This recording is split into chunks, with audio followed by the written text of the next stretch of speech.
Salut à toi, dans cette vidéo, je vais m'adresser particulièrement à la communauté africaine résidant en Allemagne. Il s'agit de ceux-là qui résident ici, qui ont une capacité, qui ont vraiment des opportunités énormissimes ici, dont on ne saisit pas encore au maxi.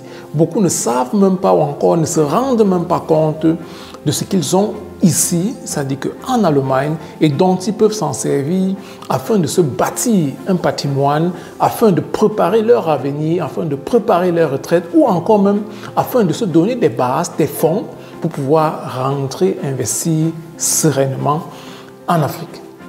Alors, ce que tu dois savoir, c'est que nous disposons aussi d'énormes opportunités.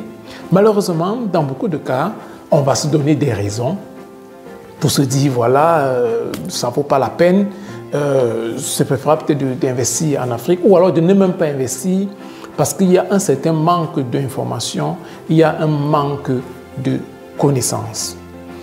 Qu'est-ce qui se passe? Je vais partager avec toi 5 raisons qui empêchent la communauté africaine d'investir sereinement en Allemagne et particulièrement dans l'immobilier.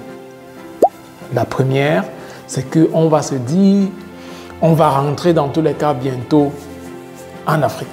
C'est une raison qui me revient très souvent lorsque je m'entretiens avec plusieurs de la communauté, plusieurs qui viennent de commencer à travailler, qui gagnent de l'argent et qui disent rapidement, non, je compte rentrer dans 3 ans, dans 5 ans en Afrique.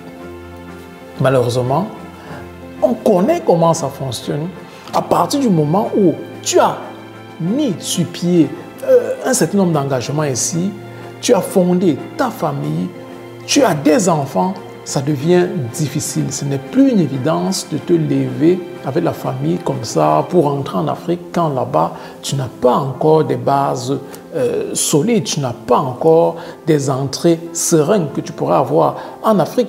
Donc, ça devient compliqué et ce qui se passe par expérience, c'est que les années passent et plus ça passe, plus ça devient difficile.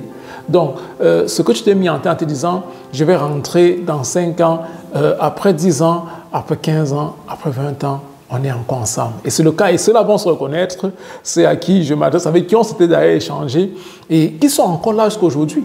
Or, ce sont ceux-là qui, il y a cela, plus de 20 ans d'ailleurs, je dois préciser que je réside ici, ça faisait un peu plus de 20 ans, me disaient déjà, voilà, je compte rentrer dans 3 ans. Donc, absolument ne pas te dire, je vais rentrer, et même si tu rentrais, il y a toujours des moyens de réaliser un certain nombre de choses ici, et bien entendu, toujours d'être en train de rentrer en Afrique. La deuxième raison, c'est que beaucoup ont peur de s'endetter. On a peur des crédits. Non, tu ne devrais pas avoir peur de cela. Tu dois d'ailleurs plutôt profiter de ce levier-là. Parce qu'il faut dire une chose, c'est beaucoup plus facile ici d'obtenir un crédit. Et ça, de t'en servir donc de cet argent-là, de l'argent des autres, en l'occurrence des banques, pour pouvoir investir. Donc tu dois nullement avoir peur. Tu dois plutôt voir qu'est-ce que tu dois faire pour réduire les risques en profitant vraiment de ce levier-là. Donc, en aucun cas avoir peur de prendre un crédit. La troisième raison que je peux également évoquer ici, et donc plusieurs de la communauté m'en parlent très souvent, c'est la durée de l'endettement de ce crédit-là. Parce qu'il faut dire, quand il s'agit d'un crédit immobilier, ça peut aller sur 25 ans, sur 30 ans. Alors beaucoup se disent, mais Cédric, sur 30 ans, je serai lié à ce crédit, qu'est-ce que je fais? Et voilà. Non, tu ne dois en aucun cas avoir peur du fait que le crédit aille sur 30 ans, voire même au-delà de 30 ans.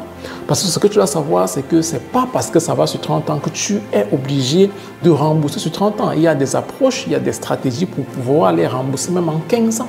Ça, c'est possible. Donc, ne te dis pas que c'est parce que ça va sur 30 ans. D'ailleurs, moi, j'en ai eu qui allaient sur 40 ans. Sur 40 ans. Mais ça ne veut pas dire que moi, je vais rembourser sur 40 ans. Non, j'ai complètement une autre approche. Je sais que je ne rembourserai pas ça sur 40 ans et je n'aurai même plus ce crédit-là après 10 ans. Donc, il y a des approches pour pouvoir éviter cela stratégiquement. On peut même prendre des crédits qui vont au-delà de 40 ans, si c'est possible. Et c'est même mieux parce que là, tu payes vraiment une mensualité qui est très basse et qui te permet d'être toujours assez liquide pour d'autres investissements. Donc, ne pas te limiter sur cela. Plutôt, savoir qu'est-ce qu'il y a lieu de faire, quel est ton concept, quelle est ton approche et tu verras que tu pourras réaliser des grandes choses. Alors, une autre question qui revient très souvent et qui est l'une des raisons également dans la communauté, pour ceux-là qui ont peur de se lancer, c'est de se dire, et si je ne recevais pas le loyer, si mon locataire ne payait donc pas à la fin du mois son loyer, qu'est-ce que je fais? Là également, je vais te dire, il y a des approches qui peuvent aller jusqu'à des assurances pour non-paiement de loyer. Il y a plusieurs solutions qu'on peut mettre comme ça sur pied, plusieurs concepts qu'on peut mettre sur pied et qui te permettent comme ça d'éviter cela, de pallier à cela et d'être néanmoins en train de continuer à investir. Un autre problème dont plusieurs personnes de la communauté africaine en souffrent également, c'est que cette personne-là, parce que l'argent, le gain, ce qu'on a gagné a été mal géré, on n'a pas pu épargner stratégiquement, parce qu'il faut le dire, c'est tout un art de pouvoir épargner de l'argent sans être en train de dépenser encore cette épargne-là. Donc, parce qu'on ne l'a pas, on a mal géré son argent, on n'a au final pas d'apport personnel. Malheureusement, la plupart des banques demandent également un apport personnel lorsque tu veux investir dans l'immobilier.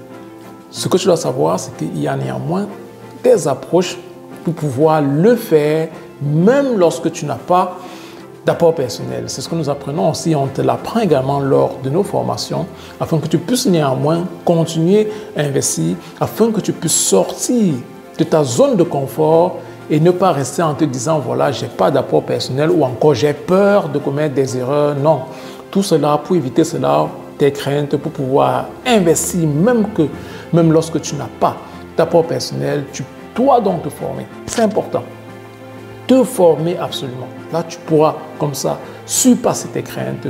Tu pourras même investir sans apport personnel et tu pourras donc au final être en train de te bâtir également un patrimoine financier et immobilier de qualité. Alors, je ne peux que te conseiller de te former.